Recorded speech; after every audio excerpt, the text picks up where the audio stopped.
So I actually want to start this video off by telling you something kind of funny. My dad's a builder, so he remodels kitchens and bathrooms and stuff like that. This is the text I got from him today. I just started a basement finish in an old house in Mill Creek. He raised 2 sections of the deck and hooked them up and said the water shutoff was down in the cellar. So yeah, this is said cellar, which absolutely not. Hell no. And he found a freaking scythe down there. And I told him, you can see in the text, this sounds like the beginning of one of my Reddit stories. So Dad, if you're watching, thanks for sharing. Love ya.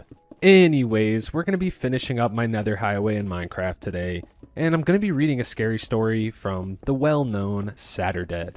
So let's go ahead and get into it. It's from r/nosleep, and it's titled, Don't Feed Your Kids Caramel Crayons. Yummy.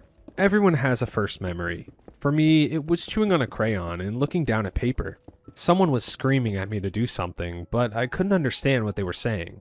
I was confused, scared, and a bit sick. Next thing I know, I'm being carried to a car and driven to a hospital. I remember the world spinning. I'd been poisoned, and I had a long list of severe reactions to it. I don't remember much from that time. I was happy eating ice cream and getting to play Alex Kidd on the Mega Drive. Meanwhile, I was subjected to daily tests and taking 4 kinds of medication. Behind the scenes, things were different. The crayons were part of a promotional deal handed out at a nationwide grocery chain when you signed up for a membership card. You also got a fruit basket and a coupon. Turns out, some of the crayons had been tampered with to include one that smelled and tasted like caramel. That's pretty much my first memory. My teeth covered in wax, the taste of caramel on my tongue, and looking down at a picture I can't remember drawing. My family was one of about a dozen who went to court, but we were offered a substantial settlement to keep it quiet. I don't have the exact number, but my family agreed. After all, no one died. By the time we got the payout, I was already back on my feet. All the kids were. There were a few lingering effects of the poison. For example, I couldn't really taste anything sour anymore. Kids could hand me the most eye-watering sour candy, and I didn't even flinch. To me, it was no worse than a cough drop. I would also have trouble going to bed at a regular time, almost as if my circadian rhythm was broken. I can easily stay up for about 36 hours without cracking a yawn. By the time I got to high school, things looked different. I was a math whiz studying at a university level. I played 4 instruments, and I could speak 3 languages fluently. My mom hated when I pulled an all-nighter, but once I got to move into the garage, I got into the habit of sleeping every other day in secret. It worked out fine. It's crazy how much more time you have on your hands when you function on a different level. I can't imagine finishing high school on a regular schedule. I went to college on a scholarship and finished with a doctorate in applied mathematics and statistics. Honestly, it felt a bit like cheating. I would zoom past other students since I could spend more hours of the day focused on one thing without the need to interrupt myself with sleep. I'd get these cheap meal packs that were more or less a TV dinner with a chocolate bar. I ended up skipping the dinners and just getting the bars. I would go days on end just devouring sugar and caffeine on these high caloric benders that would send my mood up and down like a roller coaster. But I'd get crazy amounts of work done. I was working on a paper and teaching a college class when I met Kayla. We just clicked. What happened between us is what I hope happens to everyone at some point, that everything just gets easy. There was no doubt about us moving in together, about me proposing, about getting a shared bank account, a townhouse, and a car big enough for a family. And once the wedding bells had faded far behind us, we welcomed our first child. My daughter, Erica. Erica was born 6 weeks prematurely and had critical respiratory issues.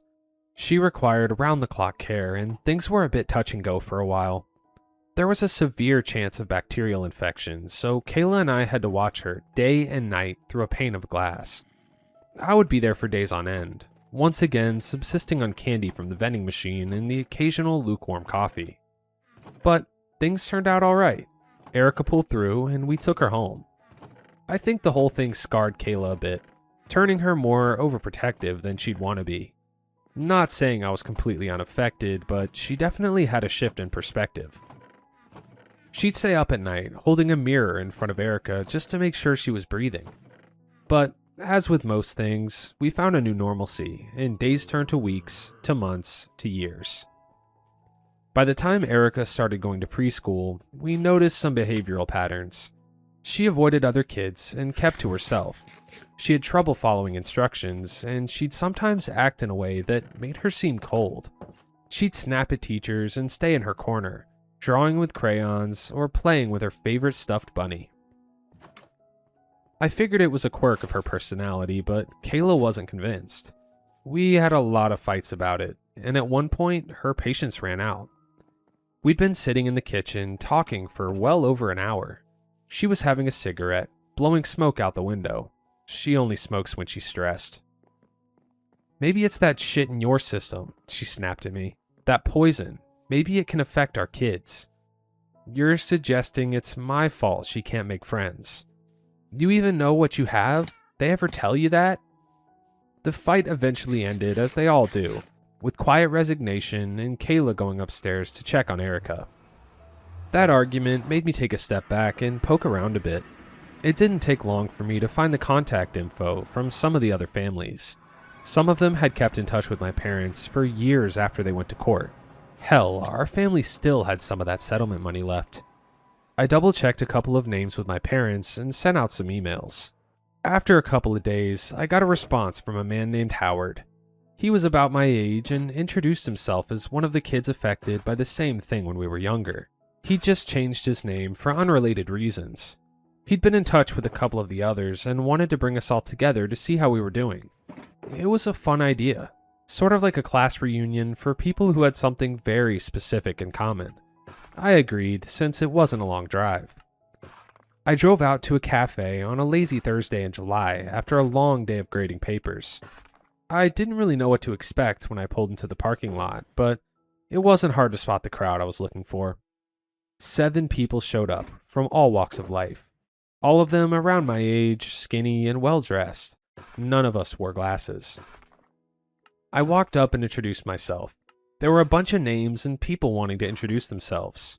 We didn't get much time before one of the guys up front called for attention and waved us over. "Thanks for coming, everyone," he said. "I'm Howard. I set this shindig up. Figured it was as good a time as any to figure some stuff out." Howard's long hair was tied up in a ponytail. He had a well-kept beard and a Hawaii shirt. We all settled into a big booth on the top floor of the cafe. Everyone ordered something.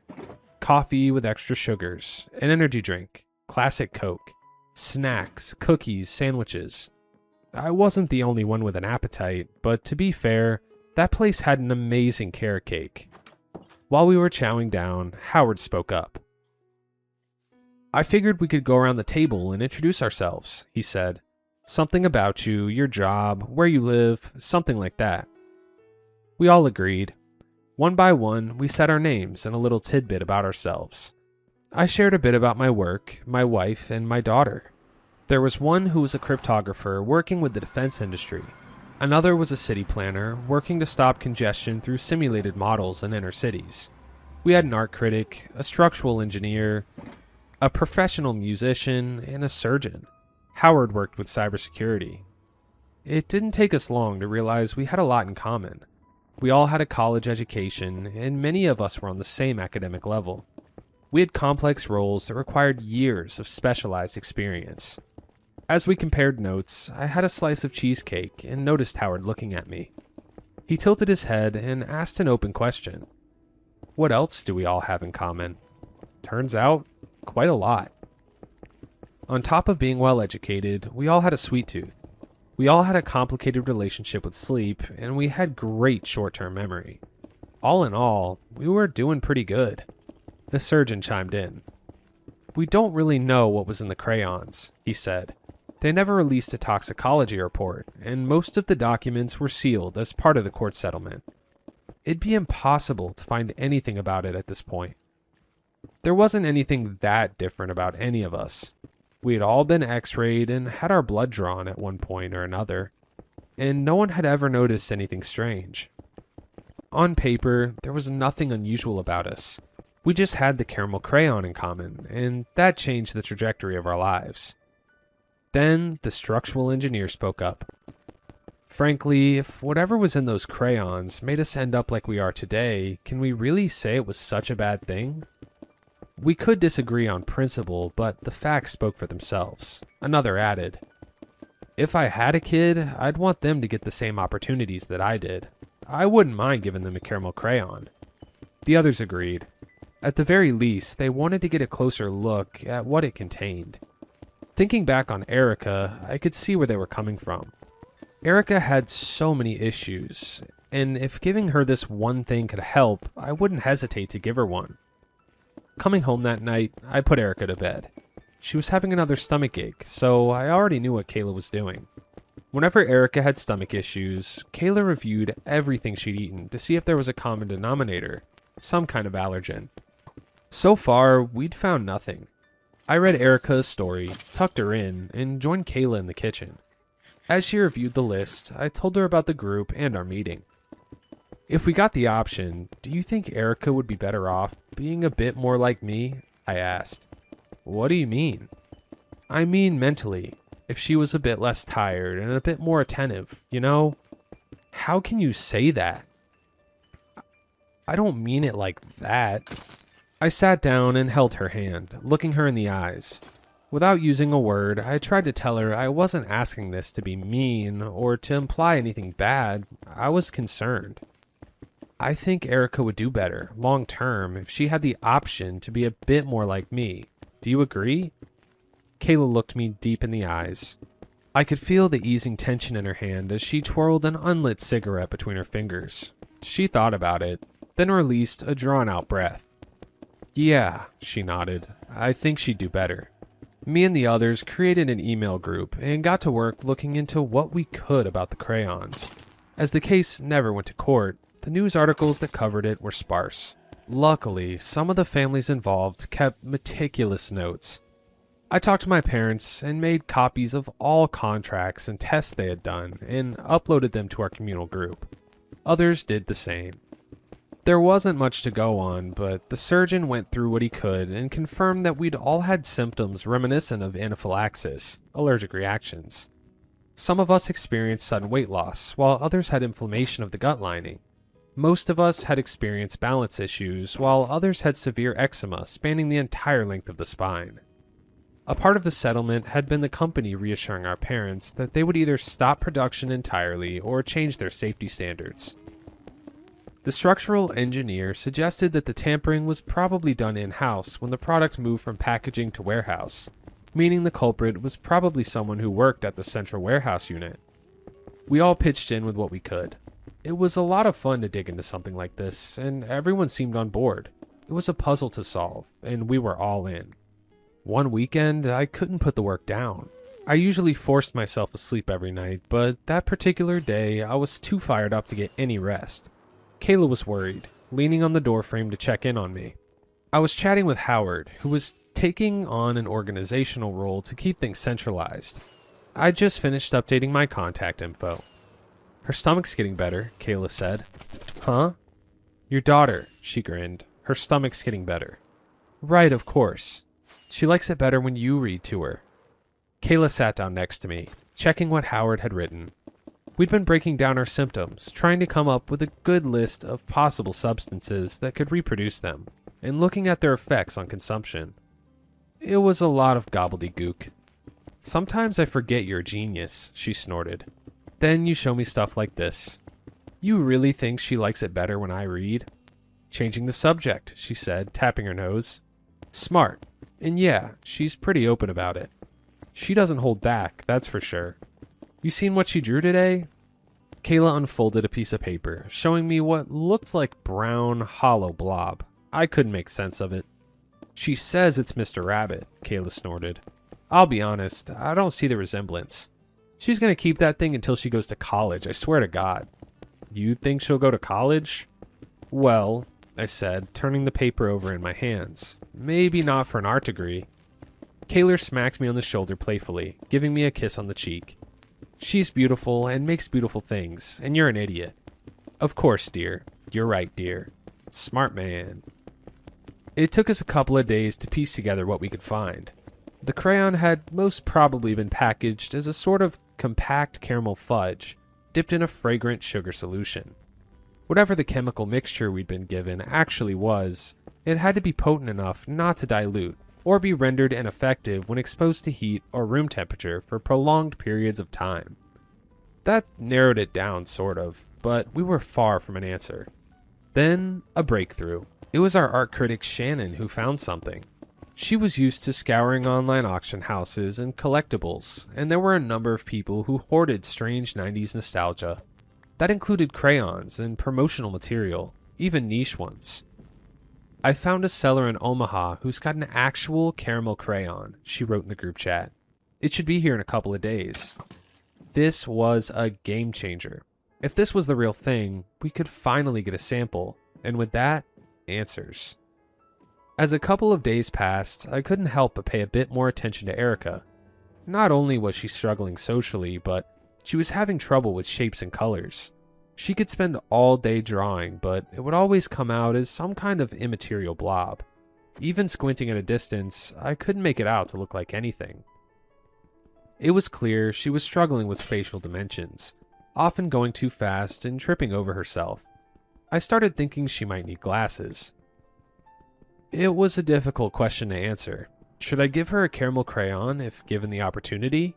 I wouldn't without knowing what was in it, but did it really matter if I considered the results?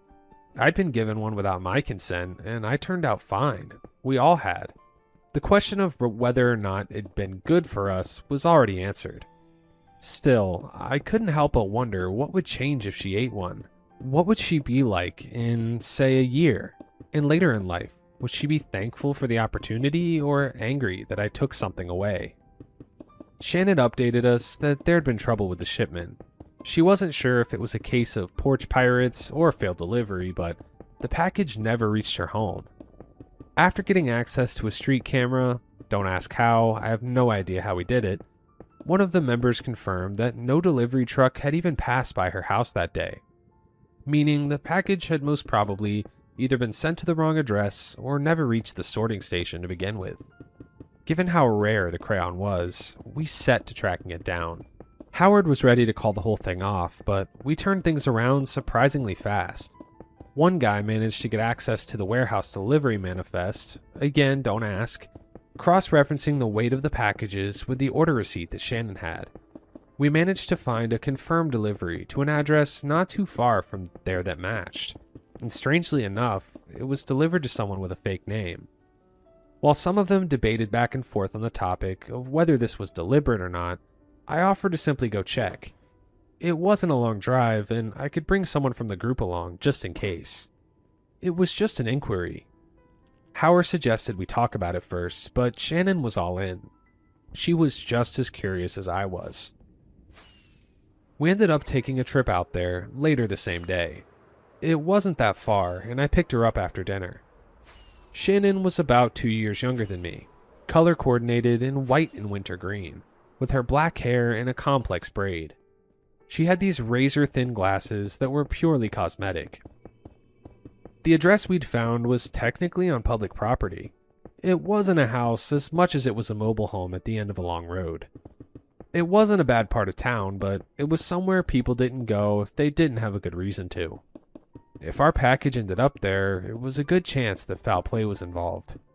We followed a dirt road to the very end, finding a white camper van tucked away between the sparse vegetation. The lights were out, but we could tell someone had been there recently. The windows were covered up with cardboard. Shannon and I just kinda looked at one another, thinking we ought to call the whole thing off. Just as I was about to turn the car back on, she got out. I hurried after her. We walked around for a good minute or so, checking the camper van from other angles. I couldn't see a thing. She had an eye for details though, so maybe I was missing something. "It's in there," she said, "and there's something else." "You sure?" She pointed to the tires. You could tell they'd been standing for quite a while, as grass had grown around them. Then she tapped her nose, taking a whiff. I could smell something faint and sugary. There was an air vent on the back of the camper van, and the smell got stronger the closer you got. "All right," I said. "If you're sure, we'll call the police." "For a crayon? You think they care?" It's a collectible, still a crayon. Then she cracked a window with a rock. After my initial panic faded and Shannon stepped inside, I couldn't help but to be intrigued. The smell got stronger when she opened the door, and I followed her inside. The camper van was more of a lab than a domicile.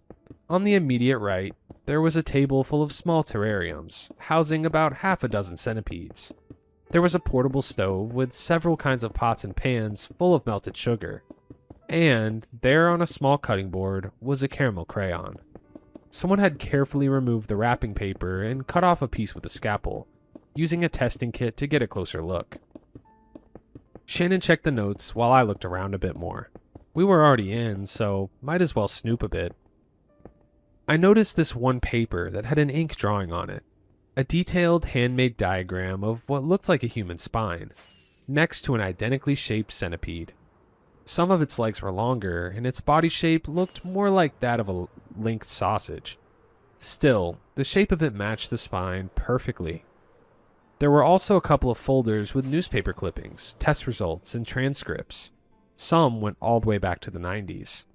A couple of words and sentences were highlighted in yellow marker pen. Sense of taste affected, irregular sleep schedule, excessive caloric intake, memory loss. The last thing was crossed out, with a handwritten note added to the side. It's not memory loss. Looking up at Shannon, she was already taking pictures and sharing with the group chat. It was clear that this was no coincidence. Whoever had diverted the package had done so with intent. It says something about memory loss, I said. You know anything about that? Not really, Shannon said. We'll have to ask the others. Do you have memory problems? I can remember everything from my very first memory. What was it? Eating the crayon, I said, turning a page. Shannon turned to me with a raised eyebrow. That's my first memory too. Taking a couple more pictures, we heard something outside. A car coming down the street. Shannon snatched what remained of the crayon. As we turned to leave, we noticed a shotgun tucked away just above the door. Whoever lived here was prepared for something. Hurrying inside and closing the door behind us, Shannon raised a hand at me to stop. As the car came down, I breathed a sigh of relief. It was Howard. He stopped, got out, and waved at us. We gotta go, he said. We don't have much time. We followed him for a bit until we got to a gas station. I stopped for gas while Shannon checked her phone. Howard met up with me at the pump. He was consistent in his fashion choices, still wearing a Hawaii shirt, just with different colors. Blue sunflowers instead of tropical birds, but the same tacky style. I heard some radio chatter, Howard said. I think they called the cops. But we should be good, right? Right, he nodded. I'm a goddamn guardian angel. You got anything? Turns out we have another thing in common, I said. We all have the same first memory, eating that crayon. What's that mean, you think? Well, we were all at different ages, so I don't think it's a coincidence, but I can't put my finger on why that bothers me. And it really did. There was a part of me that itched at the thought, like I was missing something obvious. I snapped my fingers a couple of times and said my thoughts out loud.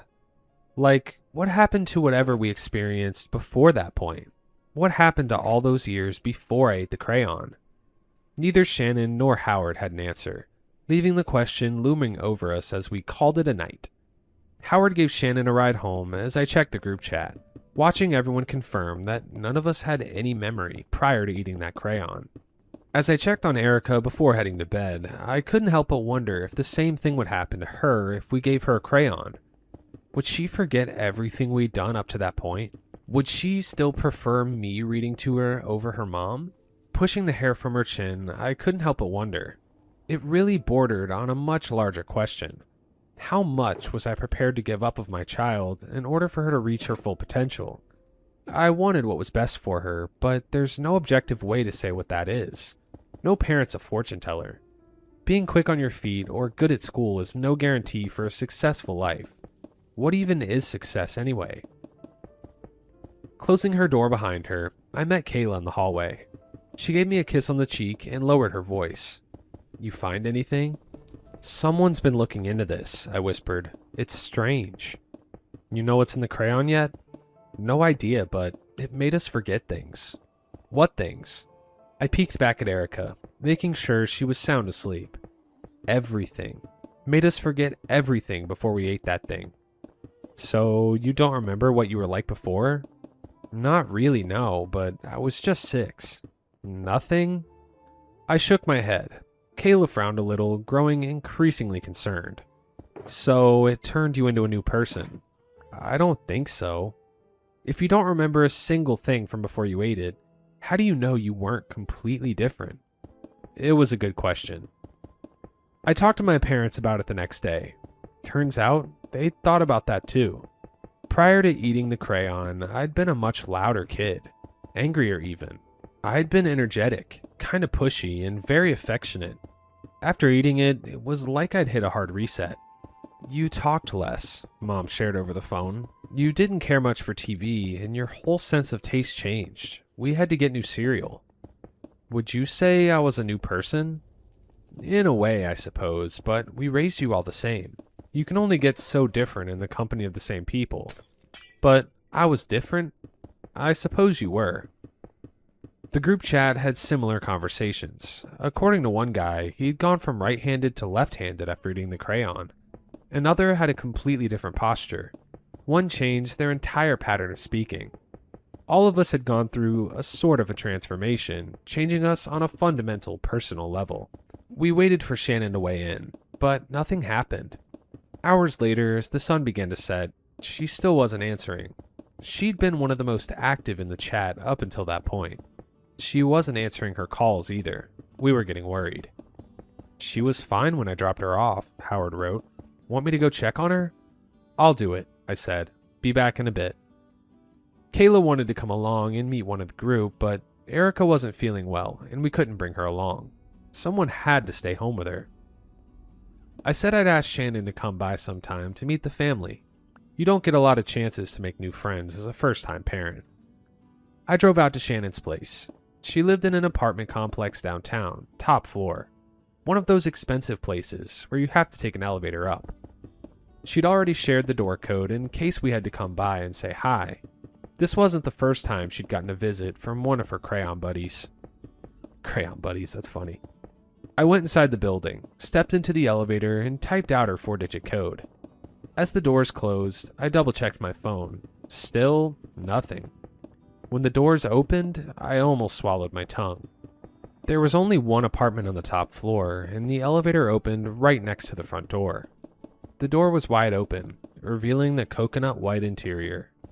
The one thing that stood out was a contrasting pool of red, covering the back of her sectional white leather couch. Right next to it was Shannon's lifeless body, having dropped face first onto her minimalist glass coffee table. Strings of black hair cast a bloody contrast on her white carpet, as part of her head had been smeared across the room from a shotgun blast. She still wore her cosmetic glasses from the previous night. The blood had been dry for hours, and the flies were already feasting. Alright guys, we're about at the halfway point. I gotta have a little sidebar here. Are they gonna come slime out the OP and like everyone else that's affiliated? Like, did Shannon just get to that point of knowing a little bit too much? I'm gonna go ahead and predict right now, this was some type of government experiment. Anyways, let's continue. All sounds faded as my eyes fixated on that shade of red. It almost looked cartoonish, fake. I could smell the iron of her blood, but it didn't make sense to me. It was the last thing I'd expected to see, and now I couldn't see anything but that. I couldn't see anything but the red. As my heart began to race, I realized there was a sound. It's distant, like from behind a pane of glass. I looked down at my phone that I've been holding, only to see that it's ringing. An unknown number. I press to accept and raise it to my ear.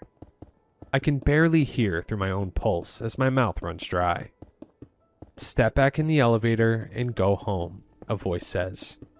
I say the first word that comes to mind. Howard? Go home. Call anyone and I'll know. What are you doing? Do as I say and no one else gets hurt. The call ends and I leave. I don't touch the door. I don't touch anything. Oh my gosh, Howard. Howard's an inside man. That's insane. I feel cold as I sit back down in my car, like a block of ice has settled in my stomach. I carefully adjust the rearview mirror, force my shoulders to relax, and check the speed every 50 feet or so. I don't just drive home, I'm exemplary. I'm collected, professional, panicking. As I park the car in my driveway, I don't know what to do. I keep my phone ready. I've already typed in the emergency number, ready to push the call button. I place my hand on the door, and something in me seizes. What if I were to open the door to another splatter of red? As long as I stay outside and that door is closed, I can pretend a little longer. But I have to know. I step through the door.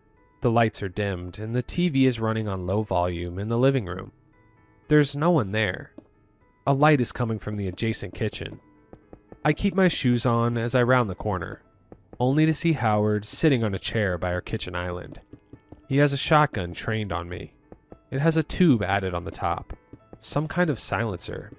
It's the shotgun from the camper van. There's a small glass on the kitchen island, and he invites me to sit down with the wave of a hand. I stay on my feet, finger on the phone, ready to make the call. "They're fine," he says. "They're upstairs." "What do you want?" "Have a drink, and I'll leave." "What is it?" "Does it matter?" I step forward and sit down across from him. The glass has a clear liquid and a powerful chemical smell. Howard sighs as he leans back, keeping the shotgun pointed on me. "I couldn't let you give it to that little girl," he mumbles, "or anyone." "You know what the crayon is? You haven't figured it out?" He scoffed. "I thought you were supposed to be geniuses." "It made us forget things," I said. "Early memories." "No," he says, shaking his head. "It ate them." "What?" "It ate them," he spat. "The damn thing they got into you ate the kid you were and left you behind." He poked the glass with the barrel of the gun, inching it closer to me. "It's an anti-parasitic cocktail," he says. "Tried to give one to Shannon, but yeah, it should kill whatever's in control. I have no idea what kind of person will be left behind, but at least it'll be human." "I am human." "No, you were human," he hissed, "before some sadist tricked you into eating a kind of centipede or tapeworm hybrid. The kind of thing you considered infecting your girl with." "I wouldn't unless I knew what it was. Now I'd never." "Bullshit." He got up and kicked away the chair, making the cheap wood clatter against the kitchen tiles. Sweat is running down my face, making my eyes itch as I blink it all away. He keeps a distance to make sure I can't reach for the gun, but he doesn't let up. He never looks away. "I was gonna save all of you," Howard yelled. "I just needed more time to test it. That's all I needed. Time. I'd fix you, and you could come back home to your family a real man." "How do I know it won't just kill me?" I say. "What if it just kills all my memories a second time?" I tap my chest, making a point as I desperately continue. "Who is this? Who is speaking to you? Is it the real me or whatever the crayon put in me? One gulp and we'll find out. I don't want to leave them. I can't risk it. I won't. You'll be real or you'll be dead. Take a pick." Shannon made her choice. My mind spins. My breaths grow shallow as my hand shakes. I pick up the glass. There's this warmth crawling up the length of my spine. I close my eyes, letting my mind drift. I can almost feel it. Little legs poking at my nerve endings, hijacking one process and replacing it with another. Maybe it's been there all these years. Maybe I'm just imagining it. I raise the glass to my lips as the chemicals crinkle my nose. Then I stop. I hear a voice from the corridor. "My tummy hurts." Howard and I turn to see Erica standing in the doorway. Howard lowers the weapon, giving me a knowing look. She must have slipped out while Kayla was locked in the bedroom. Maybe he thought she was asleep. "Dad's just having a drink," Howard says. "He'll be with you in a bit." "Can I hold your hand?" she asks. "Sure," Howard smiles. "We can go upstairs while Dad finishes his drink." He reaches out a hand toward her, and I see something shift. Her eyes reflect in a matte sheen. It looks like she's yawning, but her mouth just keeps going wider and wider. By the time Howard notices, I see something unfolding from under her tongue as she bites down on his hand. Howard screams and presses the trigger, blasting a hole through our kitchen window in a deafening boom. He collapses to the ground in a seizure as his eyes roll back in his skull. I rush over to pick up Erica as Kayla is screaming from the bedroom. I rush to call for help as Erica curls into my arms and leans in next to my ear. I feel a lot better now. Howard reminds me of a dying spider, curling in on himself, struggling to breathe. Something black spreads from the bite mark on his hand. It doesn't take long for the police to get there. Howard was taken to the hospital, and it took him 4 days to regain consciousness. They had to amputate his arm, and it had been infected with a powerful toxin. They weren't sure what kind of toxin it was. I never drank from that glass, and neither did anyone else. Some rejected the idea that we'd been infected with parasites completely. The surgeon avoided the topic altogether, but his silence was telling. He mentioned finding something on our x-rays, but he never shared exactly what. Erica has a small fold under her tongue. If she presses on it just right, it produces this foul-smelling liquid from a leather-like membrane. If she presses enough and spits it out, her stomach stops hurting. Once we figured that out, she started feeling a lot better. Kayla and I have been looking a little closer at Erica. It's clear she's not like other kids. She's started to feel more comfortable in herself. Turns out, one reason she can seem distracted and clumsy at times is because she hasn't been sleeping all that well. Most nights, she was just lying there, faking it. Her circadian rhythm has been all over the place. She also can't taste very sour things, just like her dad. The strangest thing is her drawings. We looked at them like random scribbles, but if you put them in a pile, you realize something. They're a cross-section. It's similar to how you would render a 3D printed object. She really was drawing her favorite Mr. Bunny, but she was just doing it from a different perspective. Now that we've started to figure her out, she's been opening up a lot more. She used to be scared of accidentally biting people or them smelling her bad breath. Now that she can deal with that, she has a bit more confidence. At the end of the day, I don't know for sure what I am. I don't know if I'm a parasite or the remnants of a dying mind. I don't know these things, but it doesn't matter. Whatever I am, I have a wife that loves me, and a child that's just like me, the real me. She'll be and do things that I never can, and her view of the world will be unique in so many ways. That'll never go away. I won't feed her a caramel crayon. She's perfect the way she is. She's just a kid, my kid, and whatever she becomes is hers alone. To this day, I don't have an answer as to who did this to me. I don't know the purpose or why we ended up the way we did. Maybe in our natural habitat, our days are longer. Maybe our diet is sour. It doesn't matter. At the end of the day, we're reading from the same picture book. I know I always say this after every story from Saturday, and honestly a lot of stories, but that was insane. I feel like the creepiest part of this one wasn't really even the parasite. It was the idea that becoming better means becoming someone else. But still, we never really find out what this monster or parasite is. No one ever learns the truth. Were they replaced by something else? Were they infected with something and who they were as a kid was actually legit erased? Or are they still in there and trapped? And if he would have drank the anti-parasitic solution, would he have remembered these things from before he was 6 years old? Anyways, Saturday's really good at leaving us with a story that kind of leaves open ends. Like, we don't get a definite answer. And that's freaky. Anyways, that's all I had for today. If you guys like this video, don't forget to drop a like and subscribe. And also, Droven 2, my other channel that I upload 3-hour videos on. That link is in the description. I upload on there every other day. Every day that I don't upload on this channel, I upload on Droven 2. So, yeah, go check it out. Thanks for watching. Peace.